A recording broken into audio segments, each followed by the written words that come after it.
ఇచ్చినటువంటి ఆర్టికల్ 3 ద్వారా మాత్రమే ఇవాళ మనం తెలంగాణ రాష్ట్రం సాధించినాం.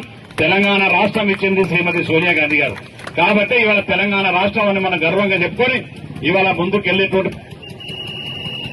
ముందుకెళ్లేటువంటి పరిస్థితి.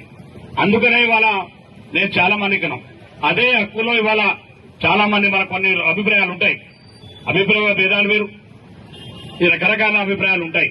కానీ ఇవాళ అంబేద్కర్ గారు ఇచ్చినటువంటి రాజ్యాంగం ద్వారానే ఏదైతే 30 సంవత్సరాలుగా పోరాటం చేస్తున్నటువంటి దళితులకు సంబంధించి ఏబీసీడీ వర్గీకరణ కూడా చట్టపరంగా ఇవాళ చేయగలిగినాం.